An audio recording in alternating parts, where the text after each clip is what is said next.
Bom dia, irmãos. Vamos abrir as nossas Bíblias em João, capítulo 6.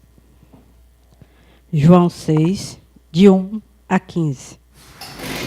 Algum tempo depois, Jesus partiu para outra margem do mar da Galileia, ou seja, o mar de Tiberíades. E grande multidão continuava a seguir, porque vira os sinais milagrosos que ele tinha realizado nos doentes. Então Jesus subiu ao monte e sentou-se com seus discípulos. Estava próxima a festa judaica da Páscoa. Levantando os olhos e vendo uma grande multidão que se aproximava, Jesus disse a Felipe: "Onde compraremos pão para esse povo comer?" Fez essa pergunta apenas para pô-lo à prova, pois já tinha em mente o que ia fazer. Felipe respondeu: 200 denários não comprariam pão suficiente para que cada um recebesse um pedaço. Outro discípulo, André, irmão de Simão Pedro, tomou a palavra. "Aqui está um rapaz com 5 pães de cevada e 2 peixinhos. Mas o que é isto para tanta gente?" Disse Jesus: "Mandem o povo assentar-se." Havia muita grama naquele lugar, e todos se assentaram. Eram cerca de 5.000 homens. Então Jesus tomou os pães, deu graças e o repartiu entre os que estavam assentados, tanto quanto queriam, e o fez o mesmo com os peixes. Depois que todos receberam o suficiente para comer, disse aos seus discípulos: "Ajunte os pedaços que sobraram, que nada seja desperdiçado." Então eles ajuntaram e encheram 12 cestos com pedaços dos 5 pães de cevada deixados por aqueles que tinham comido. Depois de ver o sinal milagroso que Jesus tinha realizado, o povo começou a dizer: "Sem dúvida, esse é o profeta que deveria vir ao mundo." Sabendo Jesus que pretendiam proclamá-lo rei à força, retirou-se novamente sozinho para o monte. Qual o fundo dessa cena? Anteriormente, o que aconteceu aqui? João Batista foi morto, os discípulos tinham ido em missão e eles voltam. E Jesus percebe que era um momento de descanso. Por isso ele chama os discípulos para que passassem para o outro lado, para um lugar deserto, para que eles descansassem e que Jesus estivesse ali naquele momento conversando e confortando. Diante dessa cena, nós vamos perceber que os discípulos estavam assustados e cansados. Por quê? Porque eles tinham visto aquele que precedeu, aquele que fala de Jesus Cristo, aquele que batiza Jesus Cristo, sendo morto, vem de uma missão que Jesus manda, então eles estão assim, e aí? O que vai acontecer com a gente?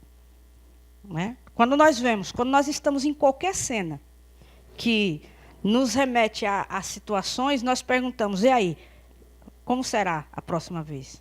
E nós, como ficamos nessa situação?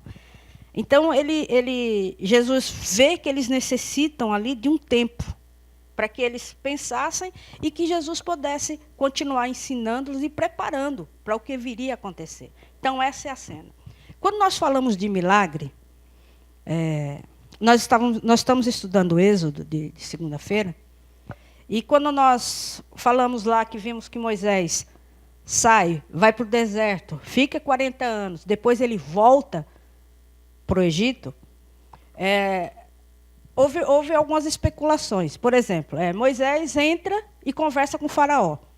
Aí eu acho que não sei se você estava presente no dia, o Bruno, o João, e aí o pessoal falou: olha, mas de repente, como ele já tinha uma história, como ele tinha participado, né, do outro reinado, então foi fácil o acesso dele ao faraó.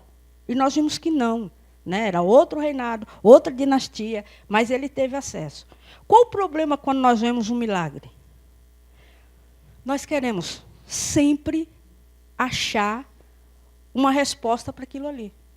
Então, não, é porque Moisés tinha, porque Moisés fez, mas não é isso. Milagre é a ação de Deus. Ele faz como ele quer, do jeito que ele quer e da maneira que ele quer. Aos nossos olhos, nós queremos respostas. E as respostas vêm do Senhor. Então, nós, com a nossa miopia espiritual, nós queremos justificar e queremos entender e queremos explicar o que Jesus faz nesses milagres. E não é essa a questão. A questão é a ação de Deus no seu ministério para mostrar ao homem que ele era o Filho de Deus. Para mostrar ao homem tudo o que ele poderia fazer. E para mostrar ao homem que a nossa dependência é total e exclusiva nele.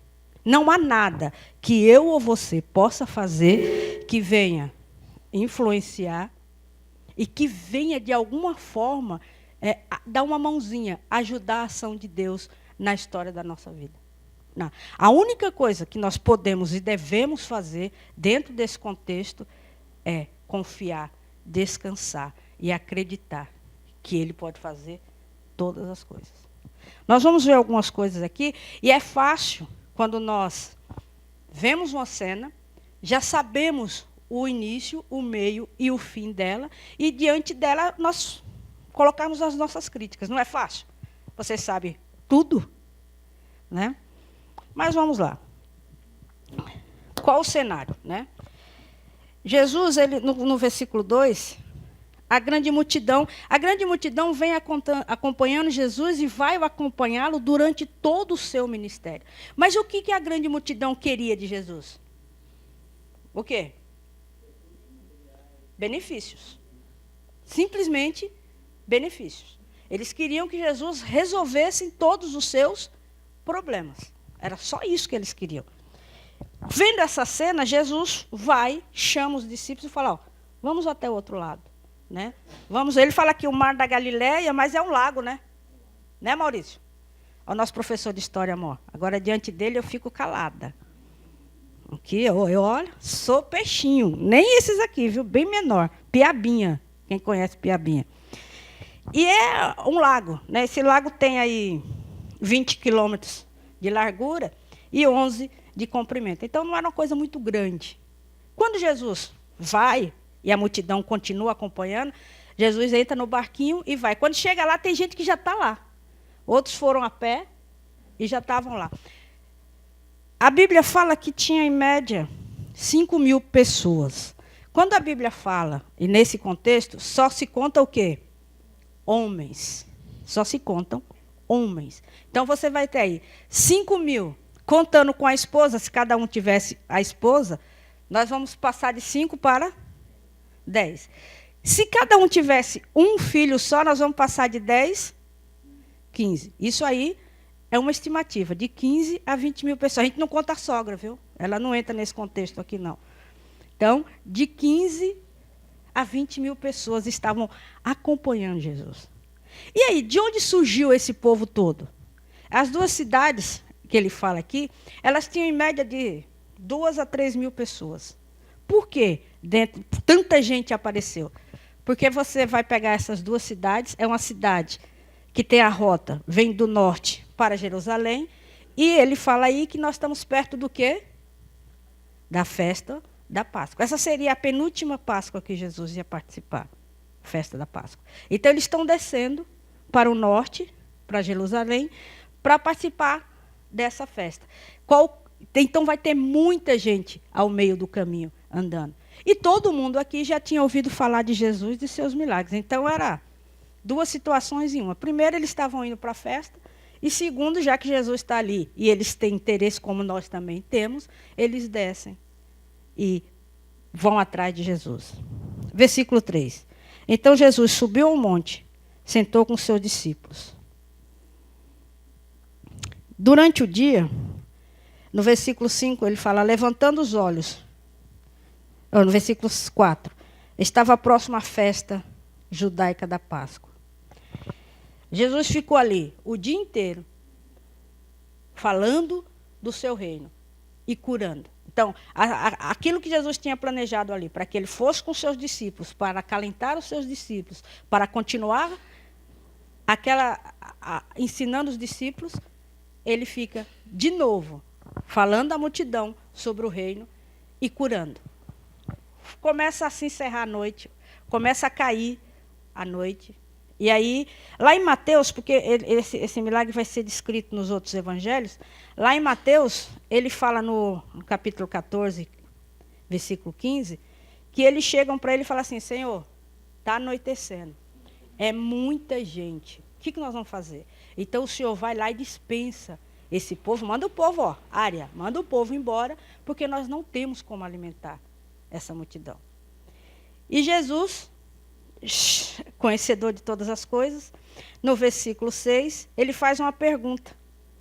No versículo 5, ele fala assim: levantando os olhos e vendo uma grande multidão que se aproximava, Jesus disse a Filipe: onde compraremos pão para comer? Filipe era daquelas cidades, daquela região. Então Jesus fala para ele assim: e aí? Onde é a padaria mais próxima? Né? Para a gente comprar pão para esse povo. Onde fica? Se fosse o Henrique, ele falava assim: vamos lá no Carrefour. Mas era longe. E não tinha condições do povo sair naquele momento. Quando nós estamos numa situação que nós não conseguimos ver, nós damos sempre uma resposta lógica. Né? Quando alguém está passando por uma situação, aí, Márcia, a pessoa chega e fala: olha, estou assim, assim, assim. A Márcia fala assim: querida, eu vou orar por você. Tá certa a colocação dela? Tá. Mas toda oração, ela requer ação junta. Então, para os discípulos, dentro de todo o contexto que eles estão vivendo, fala assim: Senhor, o Senhor já falou o dia inteiro, já curou muita gente. Não tem como ficar com esse povo aqui. Dispensa-os. Manda eles embora. Porque nós, na verdade, nós sempre vemos a nossa situação. Então, eles falam isso. E Jesus põe à prova Filipe. Ele fala aí no versículo 5, no versículo 6, onde compraremos pão para esse povo comer? Versículo 6, fez uma pergunta apenas para provar, pois já tinha em mente o que iria fazer. Versículo 7, Filipe lhe responde: 200 denários não comprariam pão suficiente para que cada um recebesse um pedaço. 200 denários...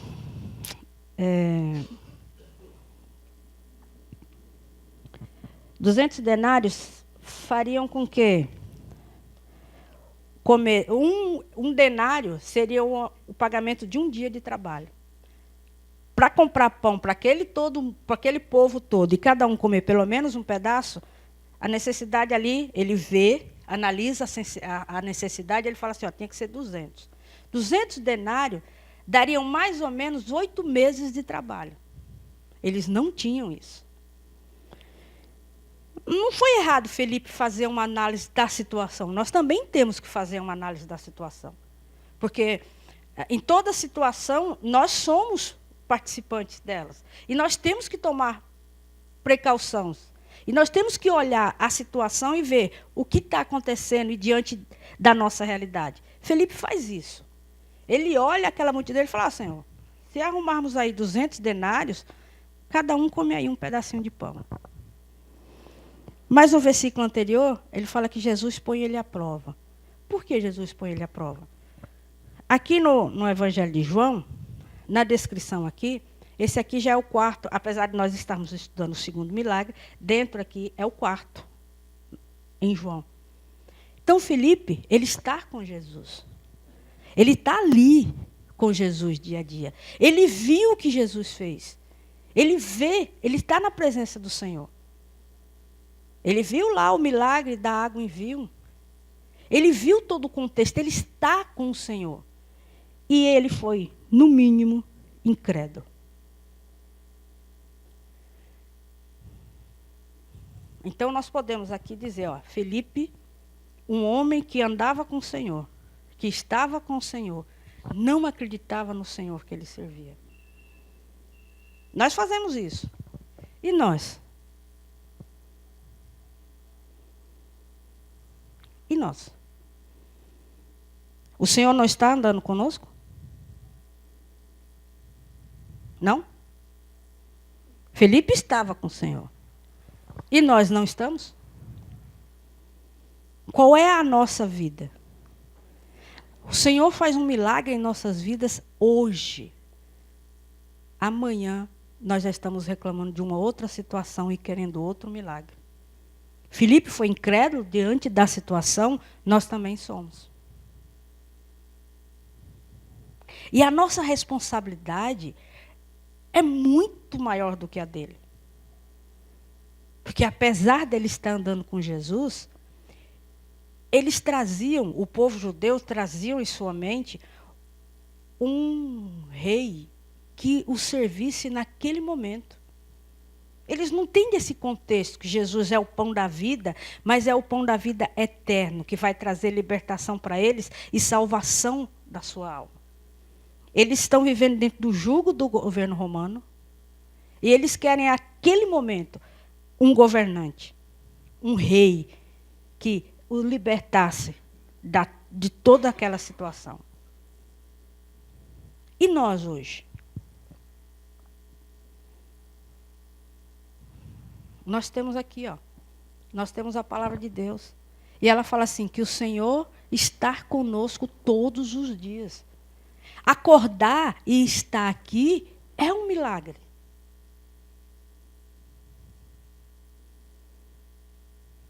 Você está aqui, você ter acordado é um milagre. Nós procuramos desesperadamente o sobrenatural de Deus. Nós queremos ver cair maná do céu. E ele cai todo dia quando nós acordamos e nos deparamos com o dia. Filipe foi incrédulo e nós também somos.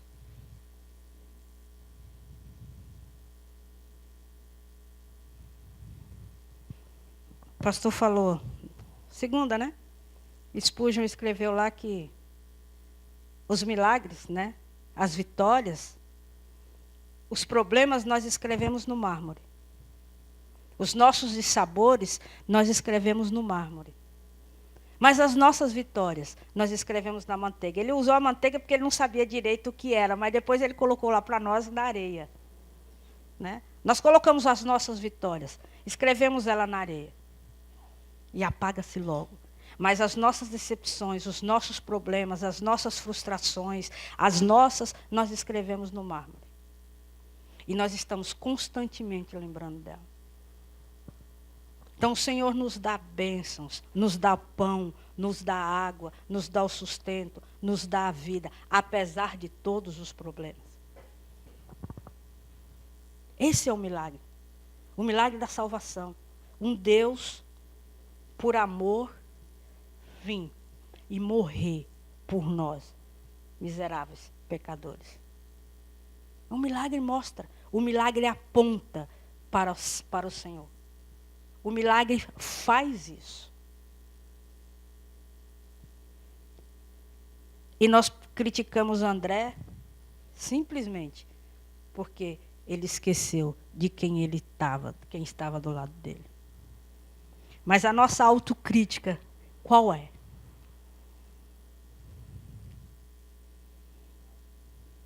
Como tem sido? O milagre da vida, todo dia em nossas vidas, como nós temos lidado com ele?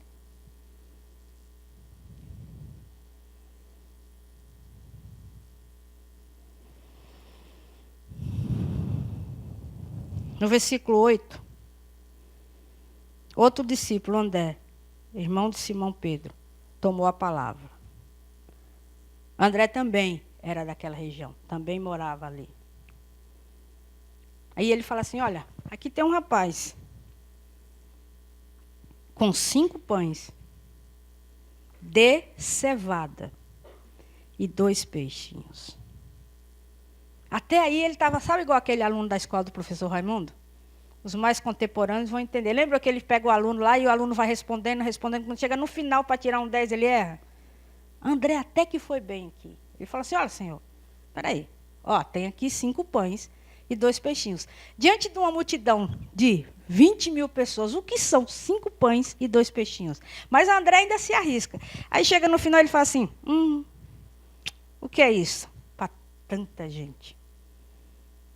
E andaram com Jesus. Sabe o que Jesus esperava deles? Sabe qual era a resposta de Jesus? Senhor, poderia não ter nada aqui. Poderia ter pedras, e dessa pedra o Senhor pode fazer o que o Senhor quiser. O Senhor é o Deus, o Senhor é o Rei. O Senhor é filho do rei. Deus fez todas as coisas. No milagre lá no Egito, das 7 pragas, qual foi a primeira praga? Qual foi? Transformou o que? A água em sangue. Alguns estudiosos dizem que aquilo ali não foi sangue, né? A água ficou como se estivesse contaminada, tivesse algumas coisas, e aí ela ficou, não era mais uma água potável. Quando o povo passa no mar, quando eu estava lá na faculdade, e aí nós tínhamos uma professora de história antiga, e aí ela fez a besteira. Tinha eu, Fabrício, uma menina da presbiteriana, e tinha um padre. Aquele padre era uma novela. E aí ela foi explicar que, em uma determinada época do ano, num determinado local, a maré baixava. E aí dava-se para se atravessar com uma água na canela. E aí foi aquela confusão. Ela simplesmente desistiu. Ela falou, não vou mais falar sobre esse assunto, porque eu não consigo avançar. Porque ficou aquela confusão na sala. E aí nós queremos explicar. Tudo bem, poderia ser mesmo que naquela época aquilo ali... E Deus usou. É problema dele, foi ele que fez. Ele pode usar o que ele quiser para fazer o que ele quiser. Mas é milagre, é a ação de Deus. Tudo bem, pode ser que a água não tenha se transformado no sangue como tal e ficou... Mas foi ele que fez assim. E tanto é que tudo que Moisés fazia, os magos faziam igual, parecido. Eles iam lá e faziam, usavam de feitiçaria e faziam. Mas isso não é a questão é que o Senhor faz como Ele quer. E era isso que Ele queria ouvir dos seus discípulos. Sabe o que é isso? É dependência do Senhor. É acreditar. O milagre, nós temos que acreditar e descansar.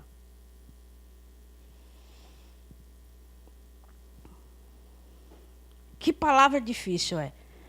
Aprender a esperar, a depender e a descansar. Falamos, mas não fazemos. E achamos que é assim, olha. Senhor, o Senhor faz, é hoje, não é? Eu vou usar o exemplo do Fabrício. Nós chegamos, desde 2005, quando eu adoeci, nós chegamos aqui, ele ficou desempregado. E vocês não vão entender, mas ele tem licenciatura curta, não é porque ele é pequeno, não. É um negocinho lá que existia antes. E aí, ele, mesmo tendo um tempo longo de aula, ele só pegava depois. Então, ele pegava aquilo que sobrava. E aí pegava aqui, 10 aulinhas aqui, 10 aulinhas ali, ficava 2, 3, 4 lugares rondando. Era step, na verdade. E aí pegava uma licença de um, pegava uma licença de outro e ia ficando para trás. E isso, ele ficou, desde que nós viemos para São Carlos, e essa situação veio piorando com a diminuição de aulas, fechamento de classes. De 6 anos para cá, houve uma escassez para nós nesse sentido. E ele pegava umas aulinhas ali, pegava outras aulinhas ali, aí depois foi trabalhar ali, só 3 meses, contratado, foi trabalhar ali, e nós esperávamos. E eu pensava assim, eu falava, Fabrício, tem que pintar o cabelo, porque chegar lá com esse cabelo branco, já vão ver que você é velho. E com esse cabelo branco, aí piorou, né? E aí eu sempre... Agora ele continua pintando, viu? Que ele gostou da ideia. Mas aí, olha como eu sou medíocre. O Deus Todo-Poderoso, aquele que tem todo o controle da minha vida, eu achei algumas técnicas para achar que, fazendo isso, ele iria arrumar emprego. Falta de dependência no Senhor. Simplesmente isso. Eu queria um milagre. Porque o cara, aos 48 anos, no Brasil, arrumar emprego, não serve mais. É esse o contexto. Mas eu achava que pintando os cabelos loiros dele, iria resolver. Eu pedi o milagre, mas não esperei o milagre. Não descansei no Senhor. Não soube esperar no Senhor. E pior, fiz igual a Felipe. Fiz as minhas estratégias. E não sabia depender, e não dependi do Senhor. Deu para entender? Esperar, confiar e depender. Nós caminhamos com o Senhor diariamente. Nós estamos com Ele diariamente. Diariamente Ele tem feito milagres nas nossas vidas. Mas nós não acreditamos. Porque quando eu não desenvolvo, não aprendo a depender, a confiar e a esperar, tem alguma coisa errada. Eu não estou dependendo, não estou confiando, não estou descansando nele. E ainda tem muito mais que isso.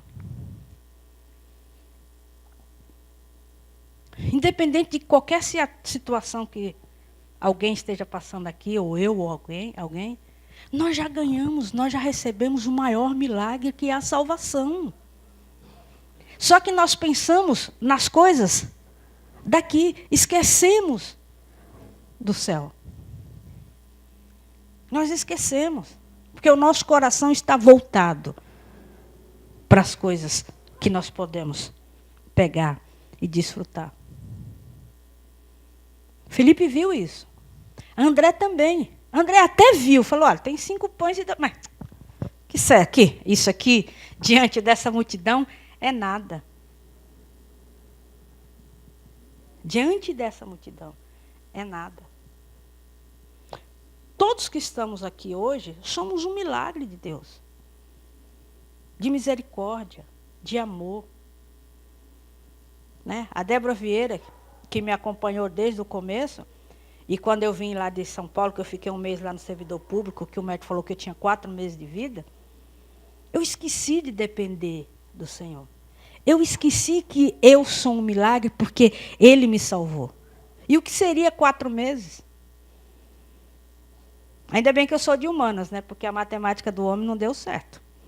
Isso foi em 2005, mês de maio, junho. Nós estamos quando?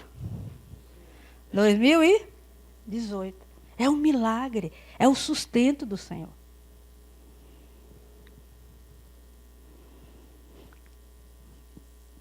E André fala, olha, tem 5 pães e 2 peixes. Mas, o que é isso diante dessa multidão? Versículo 10. Disse Jesus, mande o povo o quê? Sentar-se. Naquele lugar, havia muita gente naquele lugar. E todos se assentaram. Era cerca de 15.000 homens.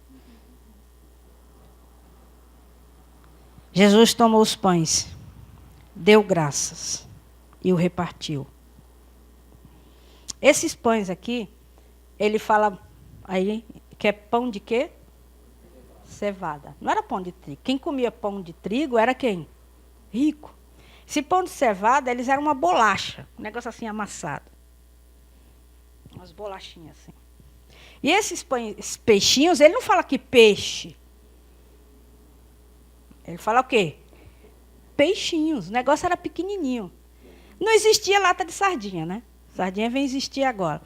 Estava dando uma olhadinha lá, eles falam que esses peixinhos eram embebidos no vinagre para que ele ficasse mantido ali, que não estragasse. 5 pães. Para alimentar um homem, era necessário, para que ele comesse e ficasse satisfeito, em torno de 7 a 8 pãezinhos desse aí. 7 a 8. O Bruno acho que ia para uns 10. Né, Bruno? Então, de 7 a 8. Tinham quantos pães? 5 pães. Então, Jesus tomou os pães, deu graças. Deu graças. Ele era Deus, mas ele deu graças. Deu graças.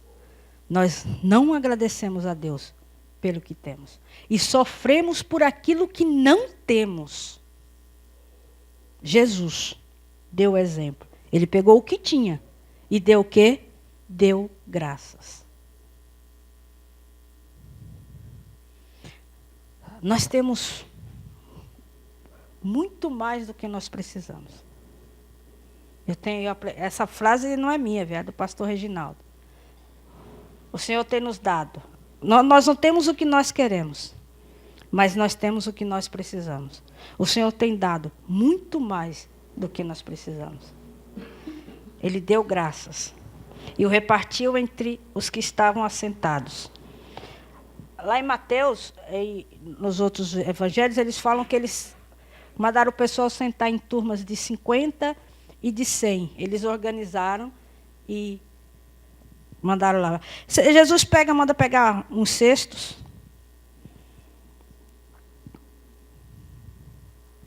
E ele, imagina a cena.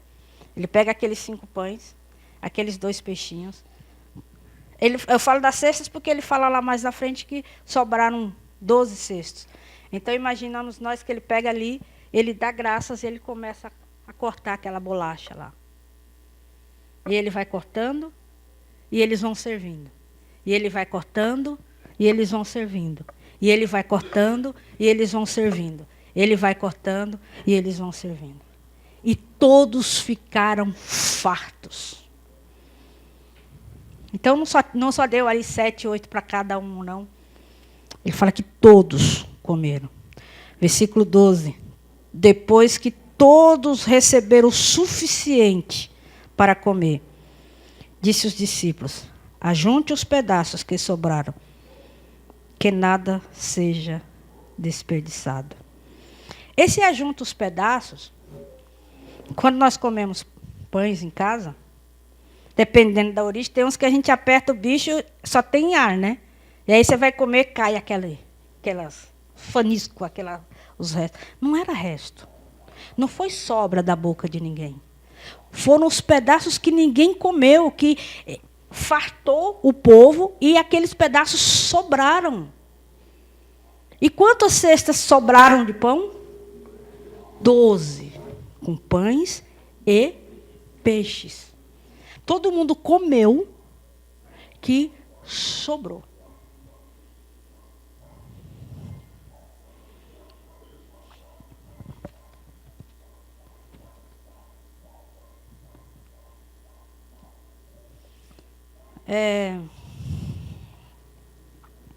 Versículo 13. Então eles os ajuntaram e encheram 12 cestos com os pedaços dos 5 pães de cevada deixados por aqueles que não tinham comido. Que tinham comido. Ainda bem, eu fiz isso de propósito para ver se vocês estão prestando atenção. Certinho, não é, Márcia? O que significa que esses 12 sobraram 12 cestos? É um número milagroso. 12 tribos de Judá. Né? A Bíblia fala sobre alguns números bem interessantes, mas aqui não. Era 12 cestos. Por quê? Quem Jesus chamou para servir os pães? Os 12 discípulos. Jesus queria que eles entendessem a origem e quem estava fazendo o milagre. É só por isso. Só por isso. Sabe quando eu comecei a tentar estudar um pouquinho mais para ver isso? Que o pastor acabou com o meu romantismo? Foi lá com Moisés, o príncipe do Egito. E aí ele usava cavalgava e fazia. Tem nada daquilo na Bíblia, é simples assim. Por muito tempo eu tinha na minha mente aquele Moisés lá, e bonitão lá, e Então a Bíblia fala nada daquilo. O problema nosso é querer colocar as coisas onde não existe. 12 cestos. É um número mágico. Não, sobraram 12 cestos. Por quê? Tinham 12 cestos e os discípulos eram 12. Jesus pediu para que eles fizessem isso. Para que eles vissem a ação de Deus, para que eles percebessem o que Jesus podia fazer. Simples assim. tem nada aí. Aí eu vi um comentário sobre isso, e aí os 12 seres simbolizavam as 12 tribos. E aí, nada disso. 12. Simplesmente é o que está aí, sem querer colocar mais ou menos. Sobraram 12. Existe uma linha liberal, chamada teologia liberal, que eles falam o seguinte, olha, Jesus chama ali o menino traz os pães e o peixe, os peixinhos, e aí Jesus pega aquilo ali e divide entre os discípulos. Aí a multidão viu, olha que exemplo bonito, o menininho levou lá, Jesus pegou, e cada um pegou lá, levou sua merendeira. Sabe a merenda lá, o lancheira lá?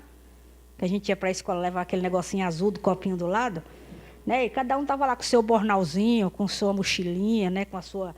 E aí, quando eles viram aquela ação de Jesus ali, aí cada um tirou o seu pãozinho, e aí foi dividindo, e por isso alimentou a multidão. Nós ouvimos e vemos isso de pessoas que se dizem servos do Senhor, diminuindo a sua glória. Eles falam isso. Não, peraí, não foi isso. Foi que cada um tinha, é claro, com certeza eles tinham algum alimento, porque eles estavam descendo para Jerusalém, se preparando para uma festa. Com certeza eles tinham alguma coisa ali na sua mochila. Mas não é o caso aqui, não. Jesus faz. Essa é a primeira multiplicação. Não esqueçam disso. Haverá mais na frente mais uma. Essa é a primeira. Eu não sei porque o homem tem essa necessidade de tirar a glória de Deus para explicar diante da visão humana. Eu não sei. Os nossos jovens estão aí na universidade, alguns de nós já passamos por elas, e eu ouvi isso nos ambientes que eu trabalhei por muito tempo, que como poderia nós, pessoas pseudos esclarecidas, acreditar nisso aqui?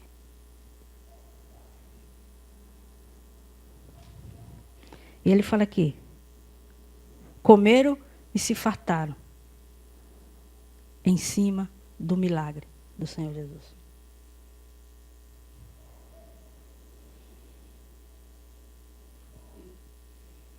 Milagre. Ação de Deus. Milagre. Deus faz como Ele quer, do jeito que Ele quer e da forma que Ele quer.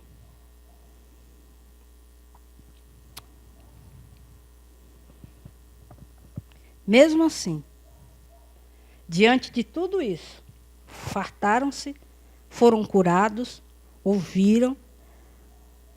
Lá no versículo 32, 6:32. Vamos dar uma idinha lá. Vamos dar uma viaginha lá.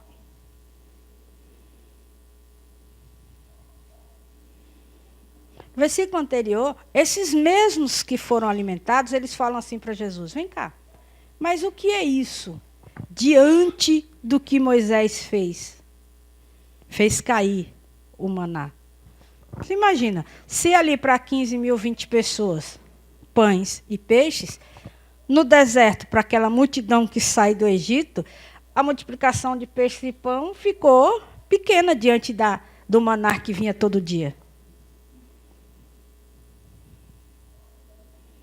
Olha lá no versículo 31. Os nossos antepassados comeram o maná do deserto, como está escrito. Ele lhes deu a comer pão dos céus. Versículo 32. Declarou-lhes Jesus, digo-lhes a verdade.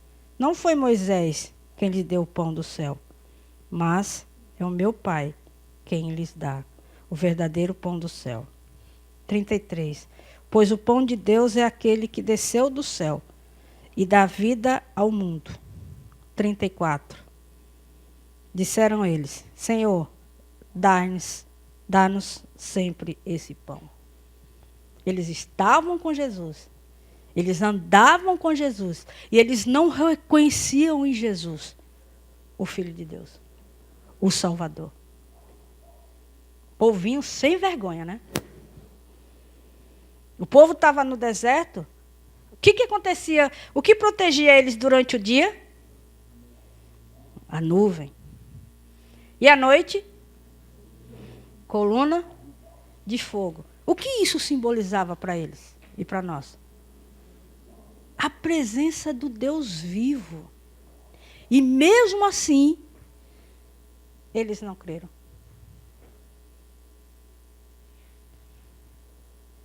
Acabaram de ver o milagre. E ele chega para Jesus e fala assim, o pão, nós queremos mais pão. Nós somos insaciáveis diante das nossas necessidades e diante do desejo dos nossos corações. Insaciáveis. Nós nunca estamos contentes. Jesus fala assim, eu sou o pão da vida. Eu sou o pão da vida. Lá no Egito, quando Moisés fere a água e a água fica vermelha, o que a água simbolizava para aquele povo? Vida. Quando Jesus está conversando com a mulher lá no poço, o que ele fala para ela? Ela fala assim, me dá dessa água. Ele fala, dessa água aqui, você vai beber e não vai matar a sua sede. Mas se beber da minha água, essa sede cessará. Mesma coisa aqui. O pão, ele fala assim, aí no versículo aí, ó, 35. Então Jesus declarou, eu sou o quê? Aquele que vem a mim não terá mais fome. Quem crê em mim nunca terá sede. Esse é o milagre. É isso que Jesus está mostrando. Ele está falando, ele faz o milagre dos pães aqui. Lá no 32 em diante, o povo já esqueceu o milagre. Eles já estavam pedindo outras coisas. Ele fala assim, não, mas eu sou suficiente. Eu sou suficiente. O Senhor tem sido suficiente nas nossas vidas? De que forma?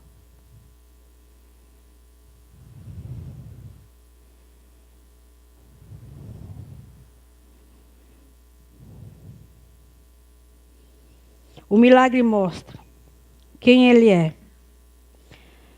Mostra o seu relacionamento com Deus. Mostra a sua missão. E mostra a sua compaixão com os homens. É isso o milagre mostra para nós. Ele fala assim, no versículo 3, levantando os olhos, vendo a grande multidão que se aproximava. Jesus levanta os olhos e vê. O que os discípulos falaram? Manda o povo embora. Ele sabia a necessidade daquele povo. Ele sabe a nossa necessidade.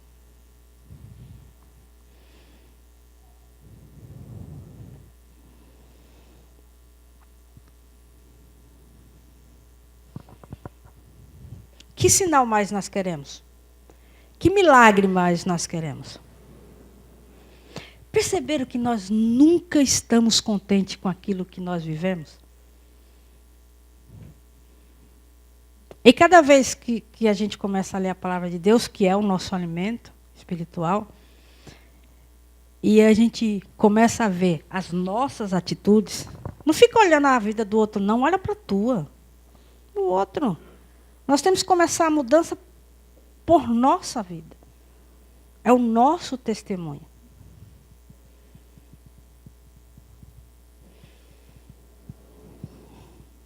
Diante desse milagre, diante dessa cena, diante desse cenário,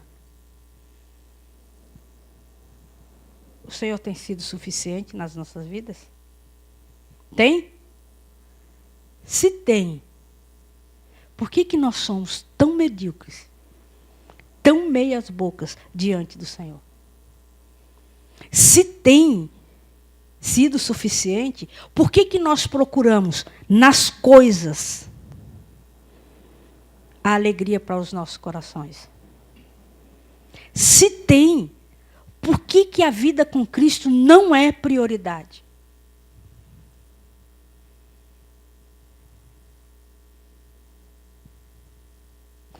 Esse mesmo povo que ele alimenta aqui, nessa penúltima Páscoa, será o mesmo povo que estará lá na última Páscoa, que ele vai participar. E vai ser o mesmo povo que vai acompanhá-lo diante de todo o seu percurso. E vai ser o mesmo povo que vai escolher Barrabás. Esse povo nega a Cristo. Ah, se eu tivesse lá, ó, do jeito que eu sou braba. Já fui mais, né? Do jeito que eu sou braba, eu ia pegar uma peixeira enferrujada. Porque se eu não matasse da furada, morreria de tétano. E eu ia lá e matava todo mundo. Fazemos isso todos os dias. Negamos a cruz, muitas vezes. Ontem o pastor falou sobre os jovens. E ele falou sobre como conversar com eles, né? Quem esteve aqui ouviu. E ele falou, olha, os nossos jovens, e chega na idade deles, eles são inteligentes. Não é? Não é isso que ele falou ontem? Né? E nós somos muito inteligentes diante de Deus. E eu fico imaginando. E, para minha vergonha, como o Senhor tem agido na minha vida. E como muitas vezes, acaba de fazer um milagre, daqui a pouco, eu estou reclamando por uma nova coisa. As mulheres aí. Os homens é o carro, né? Maurício, quando você comprou o carro, o que você faz? Qual a ordem que você dá em casa? Quando as mulheres entram? Puxa. Mas o cuidado é mais dos homens, né? Eles mandam limpar o carro, o que eles falam aí, mulherada? Limpa o pé. Não é assim? Não é para fazer o quê?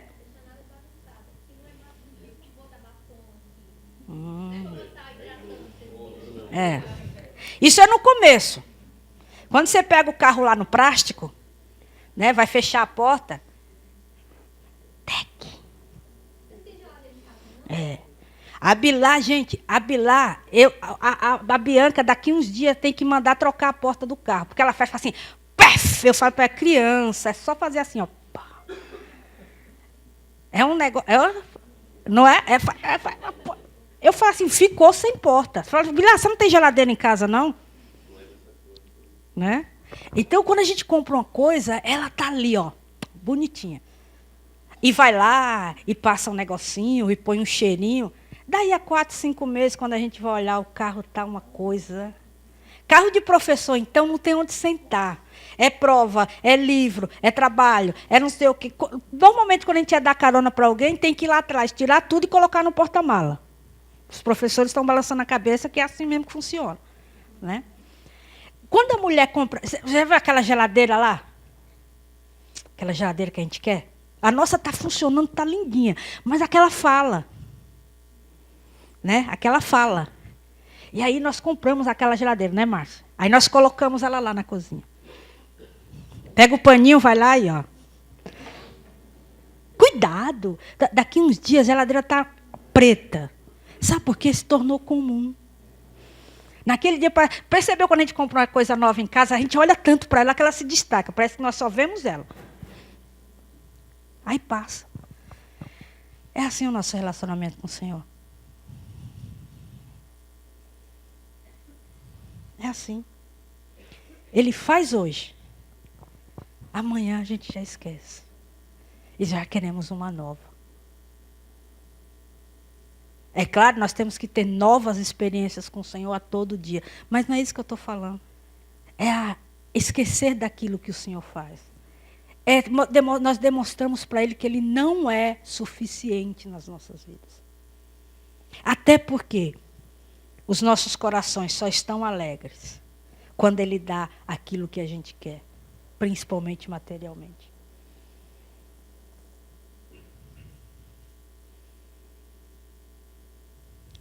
O milagre mostra a soberania do Senhor. O milagre mostra que Ele está no controle das coisas. O milagre mostra que Ele faz o que Ele quiser, como Ele quiser. Esse povo estava atrás, a multidão ficou atrás de Jesus o tempo todo, por quê? Porque tinha alguma coisa em troca. Buscai primeiro o quê? e o milagre será acrescentado. As outras coisas vos serão acrescentadas naturalmente. Elas não podem ser a nossa prioridade. Adorar o Senhor não é ir na presença dele e só pedir, só agradecer porque ele deu. Não é assim. Sabe por quê? Porque passa rápido. Esse povo aqui comeu, encheu o bucho. E em seguida já se esqueceu do que Jesus fez.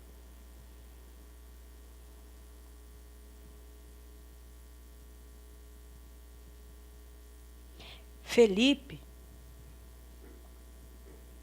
lá atrás, ele fala assim, ó, não dá. André fala assim, olha, tem, mas não vai virar. Por que Moisés não entrou na terra prometida?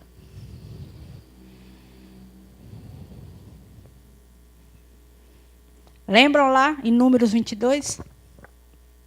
O povo mais uma vez o povo vai reclamar do quê?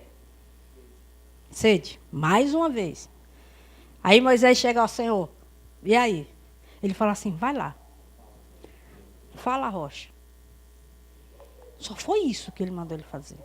O que ele faz? Ele vai lá. Ele vai. Ele dá um sabão no povo. Aí depois ele pega e faz o quê? Bate na rocha. A rocha deu água? Deu. Matou a sede? Mas roubou a glória de Deus. E por isso, Moisés não entrou na terra prometida. Porque ele tirou a glória de Deus. Ele roubou, naquele momento, a glória de Deus. Nós fazemos a mesma coisa. Pela força do nosso braço. Porque eu quero. E eu vou conseguir. Custe o que custar. O milagre mostra o relacionamento de Jesus com Deus. E eles nos chamam a atenção para isso.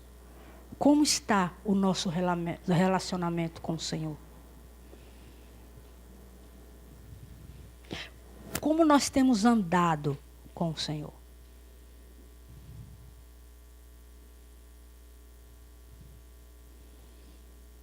O milagre mostra a compaixão do Senhor com o homem. É amor. Nós vimos alguns domingos atrás que amor é uma coisa, gostar é outra. E o amor do Senhor para comigo é o mesmo para com todos os homens que Ele salvou durante toda a história.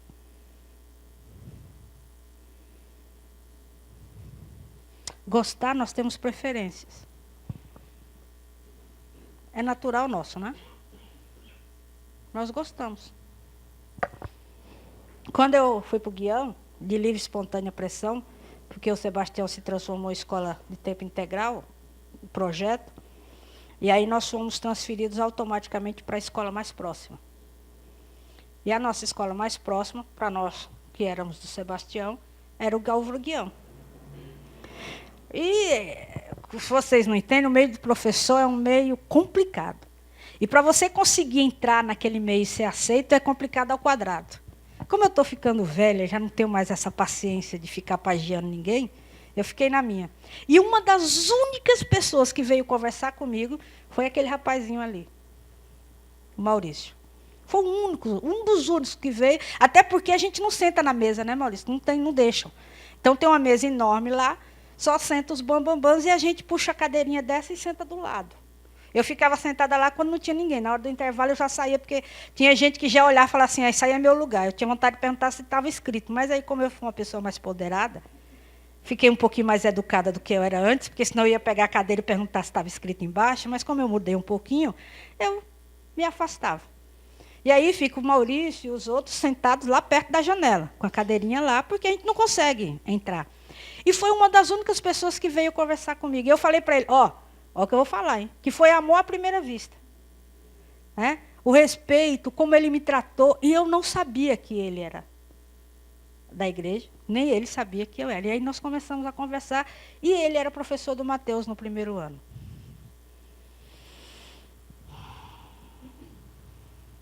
Isso é a ação de Deus na vida da gente. Deus, a gente não precisa aparecer. A gente não precisa. Esse cara aí, não é porque ele é inteligentíssimo. Eu admiro o conhecimento que ele tem. Mas ele não tinha necessidade de se mostrar. Ele faz e acabou. E Deus, ele age na vida da gente assim. Ele faz aquilo que a gente precisa. Ele supre as nossas necessidades. Então nós não precisamos chegar e falar assim, olha, eu estou aqui, olha, eu sou o bom. Não. Nós temos que mostrar sim, que nós somos diferentes. E as pessoas têm que perceber essa diferença na vida da gente. Esse é um milagre. Não é por imposição.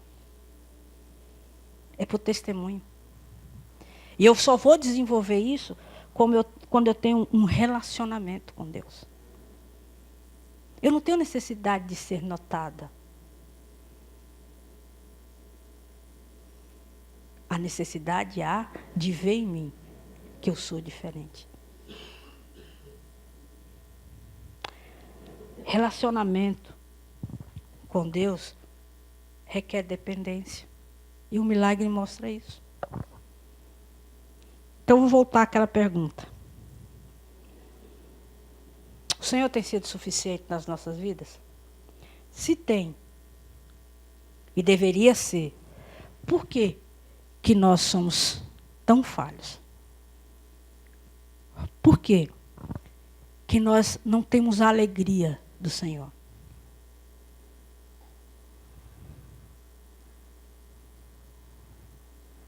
Por que que muitos de nós têm a necessidade de sermos antipáticos?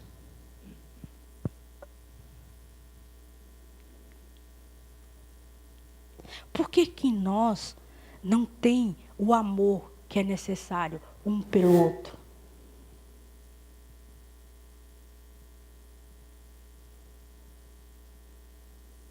Por que não tem? Por que que nós somos tão mentirosos? Por que que nos nossos trabalhos nós somos diferentes? A todo mundo com carinha de santinho barroco, ó.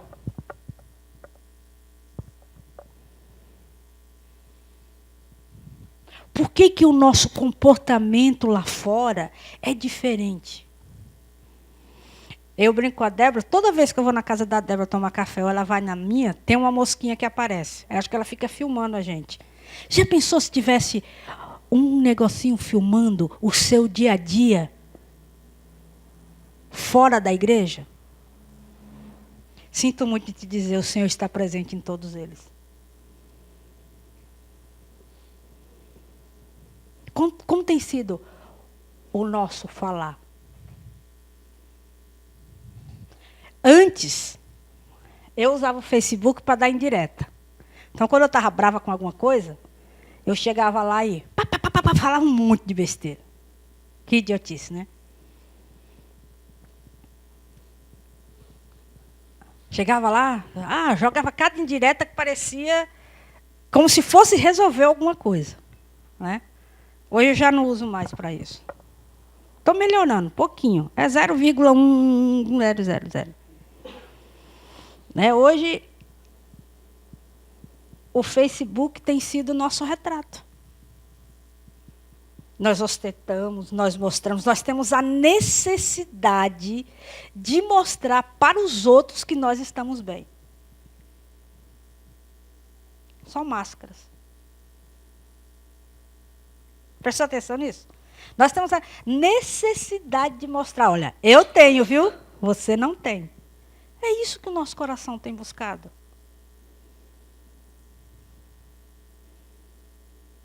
O que importa é o nosso relacionamento com o Senhor. E isso Jesus mostra diante dos milagres. Isso está aqui. É isso que conta. O que o mundo requer de nós, pouco interessa. O que interessa é o que o Senhor quer de nós. E Ele mostra em todos os seus milagres compaixão, amor. mesmo sabendo que nós não merecemos, Ele tem suprido as nossas necessidades nos milagres diários em nossas vidas. Vou fechar com essa pergunta. Ele tem sido suficiente?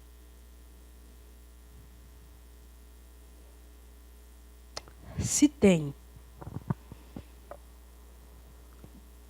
as pessoas têm visto Cristo na sua vida? Elas conseguem perceber pelo seu falar, pelo seu andar, pelas suas atitudes, esse Cristo a quem nós servimos?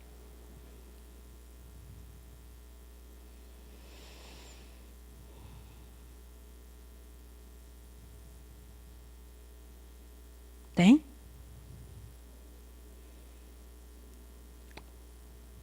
Tem sido suficiente para as nossas vidas? Ele transforma a nossa dor em alegria. Isso é um milagre. O choro pode durar uma noite, mas a alegria, sabe, essa noite não é uma noite literal. Essa noite pode ser 1 ano, 2 anos, 3 anos, 4 anos, 5 anos, 6 anos, mas ela vai passar. Ela vai passar. E durante o choro, como você tem se portado diante do Senhor? Ele tem sido suficiente?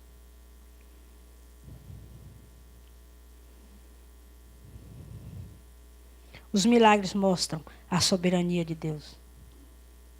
Mostra a compaixão. Mostra o seu relacionamento com o Pai. Mostra a sua dependência do Pai. Nós temos mostrado isso? Nós temos vivido isso? Nós temos chorado diante das nossas mazelas ao Senhor?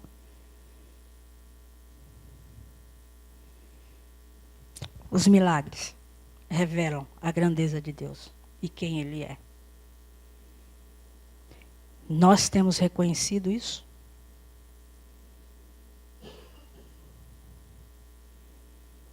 Então vamos começar a deixar um pouco o eu. Vamos matar esse eu. Vamos tirar esse eu. E que Ele reine de fato e de direito nas nossas vidas. Vamos depender mesmo desse Deus.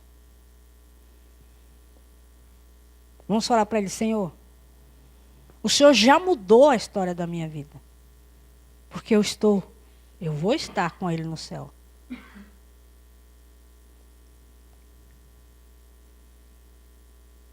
Mas nós temos que demonstrar isso enquanto aqui estivermos. Amém? Amém?